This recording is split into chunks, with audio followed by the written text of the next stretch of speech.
నమస్తే. ప్రస్తుతం మనతో పాటు సీనియర్ జర్నలిస్ట్ భరద్వాజ్ ఉన్నారు. ఆయనతో మాట్లాడదాం. నమస్తే సార్. నమస్తే. సార్, హనుమాన్ ప్రొడ్యూసర్ నిరంజన్ రెడ్డి ఈ మధ్య ఒక ప్రెస్ మీట్‌లో మాట్లాడుతూ ఒక మాట అన్నారు. అంటే ఇండస్ట్రీలో మోనోపాలీ నడుస్తుంది.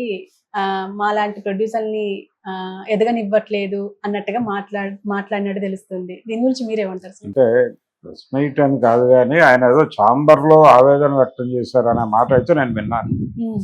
అంటే ఛాంబర్‌కి వెళ్ళి ఆయన తనకి ఇటీవల కాలంలో ఆయన ప్రొడ్యూసర్ మాత్రమే కాదు, డిస్ట్రిబ్యూటర్ కూడా చాలా పెద్ద ప్రాజెక్ట్స్‌లోనే ఇన్వాల్వ్ అయి ఉన్నాడు ఆయన గతంలో. అంటే చిరంజీవి గారి ఆచార్యకి కూడా ఆయనే ప్రొడ్యూసర్‌గా వ్యవహరించారు. అంటే కొణిదెల కంపెనీ ఉన్నప్పటికీ నిరంజన్ రెడ్డి కీలకంగా వ్యవహరించాడు దానిలో. ఆ తర్వాత కూడా ఆయన చేసినటువంటి రకరకాల ప్రయత్నాలు, ప్రయోగాలు హనుమాన్ ఆయనే. అయితే హనుమాన్కి సంబంధించి ఆయనకి జరిగిన అన్యాయం ఏంటంటే డైరెక్టర్ వర్మ గారు ఆయన ఏం చేశాడు, ఇప్పుడు మైత్రి మూవీ మేకర్స్తో పార్ట్ 2 తీయటానికి కాంట్రాక్ట్ కుదుర్చుకున్నట్టుగా ఒక సమాచారం బయట ఉంది.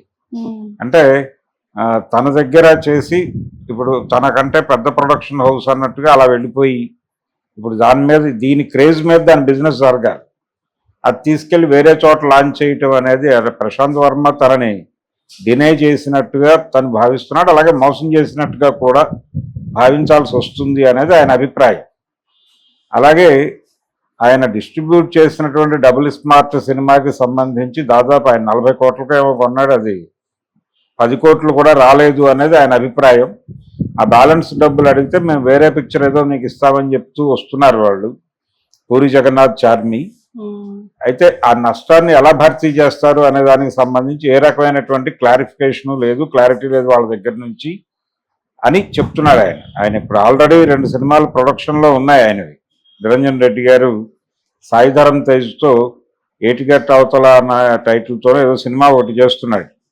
దాంతోపాటు కిచ్చా సుదీప్తో ఒక సినిమా బిల్లారంగా భాష అని ఒక సినిమా చేస్తున్నాడు.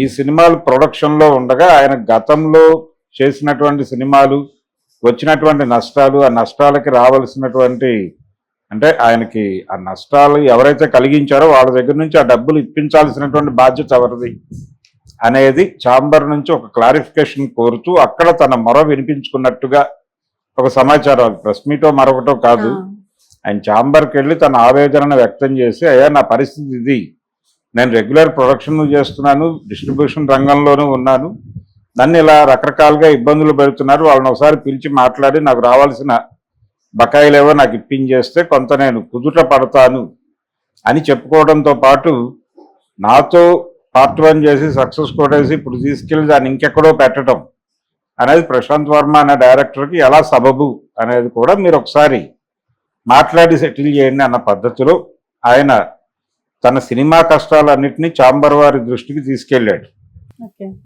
ఛాంబర్ వారు ఎలా రియాక్ట్ అయ్యి అతన్ని ఎలా బయటేస్తారు దానిలో నుంచి అనేది చూడాలి. సార్, ఇప్పుడు ఆల్రెడీ ఆయన డబుల్ ఇస్మార్ట్ శంకర్ తో కొంత డబ్బు కోల్పోయారు అండ్ ఇప్పుడు ఆచార్యతో కోల్పోయారు. కానీ ఇప్పుడు వాళ్ళకు సపరేట్ ప్రొడక్షన్స్ ఉన్నప్పటికీ ఇతనితో ఎందుకు కొనిపించారు అంటారు? ఎవరు అంటే కొనిపించడం అంటే సినిమా ఇతను డిస్ట్రిబ్యూటర్ కాబట్టి ఇతనికి ఇచ్చారు సినిమా, ఇతను డిస్ట్రిబ్యూట్ చేశాడు. డిస్ట్రిబ్యూటర్ అనేవాడు లేడీ బయ్యరే ఉన్నాడు. అంటే థియేటర్కల్ రైట్స్ కొనుక్కున్నాడు ఇతను, 40 కోట్లకు కొనుక్కున్నాడు. కొనుక్కుంటే ఇతనికి 10 కోట్లు కూడా రాలా, 30 కోట్ల పైన నష్టం వచ్చిందని చెప్తున్నాడు ఆయన. ఇలా నష్టం వచ్చినప్పుడు ఇచ్చేయమని అడుగుతున్నారు, వెనక్కి ఇచ్చేయండి నేను ఇచ్చిన డబ్బులు అని అడుగుతున్నారు. అది నిన్న కూడా జాక్ సినిమాకి సంబంధించి కూడా ఒక వివాదం నడుస్తోంది ఛాంబర్లో అనేది బయట వినిపిస్తున్న మాట. అంటే ఆ సినిమా థియేటర్కల్ రైట్స్ కొనుక్కున్న వాళ్ళు నష్టపోయారు, ఆ నష్టాన్ని భర్తీ చేయమని ప్రొడ్యూసర్ మీద ఒత్తిడి చేస్తే ప్రొడ్యూసర్ నేను భారీ రెమ్యూనరేషన్లు ఇచ్చాను కాబట్టి హీరోలు వాళ్ళు డబ్బులు ఏదన్నా వెనక్కి ఇస్తే ఆ ఇచ్చిన డబ్బులు మీకు రిటర్న్ ఇస్తానని చెప్తున్నట్టు ఆయన. అంటే రకరకాల మాటలు చెప్తున్నారు వీళ్ళు. వ్యాపారం అయిపోయిన తర్వాత ఓటీటీ డబ్బులు వచ్చినప్పుడు ఇస్తాము అని చెప్తున్నారు. ఆ ఓటీటీ డబ్బులు ఎప్పుడు వస్తాయో అవి ఎవరికి తెలియదు, వాళ్ళకే వెళ్ళిపోతాయి ఆ డబ్బులు. అవి వచ్చాయనే విషయం కూడా వాళ్ళు ఎవరికి చెప్పరు. డబుల్ స్మార్ట్ విషయంలో జరిగింది అది. హీరో రెమ్యూనరేషన్లో కూడా వాళ్ళు కొంత ఆపారు. ఆపి ఓటీటీ డబ్బులు వచ్చినప్పుడు ఇస్తాము ఇలాంటివి ఏవో చెప్పారు, అతనికి పూర్తిగా న్యాయం చేయలే. ఈవెన్ విజయ్ దేవరకొండ కూడా నష్టపోయాడు ఆ ప్రాజెక్టులో పర్సనల్ గా. కానీ పూరి జగన్నాథ్ అండ్ చార్మి అయితే నష్టపోలేదు అనేది నాకున్న సమాచారం. వాళ్ళు ప్రాఫిటబుల్ గానే ఉన్నారు. ఇప్పుడు విజయ్ సేతుపతితో సినిమా చేస్తున్నారు. అది కూడా అంటే ఒక సెటైరికల్ మూవీగా చేస్తున్నారు దాన్ని. అది వర్కౌట్ అయిపోతే ఇప్పుడు ఆ కష్టాల్లో నుంచి బయటకు వచ్చేయాలని ప్రయత్నంలో ఉన్నారు వాళ్ళు. అయితే ఈ డబుల్ స్మార్ట్కి సంబంధించిన నష్టాలు భర్తీ చేయడానికి వాళ్ళు చెప్పిన కారణం ఏంటి, మేము తర్వాత చేసే సినిమాలు ఇస్తాము అని. అంటే ఇప్పుడు మేబీ ఈ సినిమా ఇస్తే ఇవ్వచ్చు, ఇప్పుడు చేస్తున్నటువంటి సినిమా విజయ్ సేతుపతితో చేస్తున్న సినిమా ఇస్తే ఇవ్వచ్చు, అదేవైనా ఎక్కువ లాభాలు తీసుకొస్తే బయటపడతాడు. అంటే ఇప్పుడు ఈయన పరిస్థితి ఇట్లుంది అంటే మిగతా ప్రొడ్యూసర్స్ ఉన్నారు, ఇప్పుడు దిల్ రాజు కావచ్చు, సురేష్ బాబు కావచ్చు, అల్లు అరవింద్ కావచ్చు, వీళ్ళకి నష్టాలు వస్తే ఎలా ఉంటుంది? ఎవరైనా సినిమా అంటే ఇప్పుడు ఎవరు కూడా పెద్ద ప్రొడక్షన్ హౌసెస్ ఎవరు సినిమాలు తీయటం లేదు సీరియస్ గా.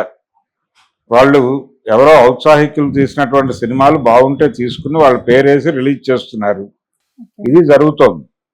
అలాగే ఈ రిలీజ్ చేయటం, ఒకవేళ వాళ్ళు పెద్ద హీరోల డేట్స్ దొరికితే వాళ్ళు సినిమా చేస్తున్నారు. ఆ చేసిన సినిమాకి ఇలాంటి వాళ్ళందరూ వెళ్ళి థియేట్రికల్ రైట్స్ కొనుక్కుంటున్నారు.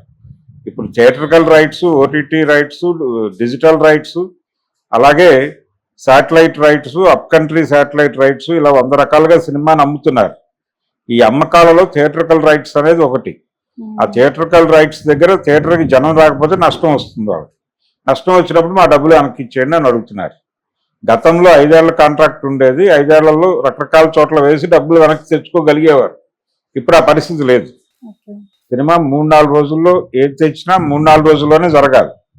జరగకపోతే వాళ్ళు ఇమ్మీడియట్ గా ఛాంబర్ దగ్గరికి అలాగే వచ్చేసి ప్రొడ్యూసర్ ఇంటి దగ్గర, డైరెక్టర్ ఇంటి దగ్గర కూర్చుని గొడవ చేస్తున్నారు. ఈ గొడవలు చాలా సినిమాలకు సందర్భంగా చూసాం మనం. ఆచార్య సినిమాకు సంబంధించి కొరటాల శివ ఆఫీసులో బయ్యర్స్ గొడవల గురించి అనేక కథలు విని ఉన్నాం. కాబట్టి ఈ థియేట్రికల్ రైట్స్ కొనుక్కున్న వాళ్ళతోనే ఈ ఘర్షణ జరుగుతోంది.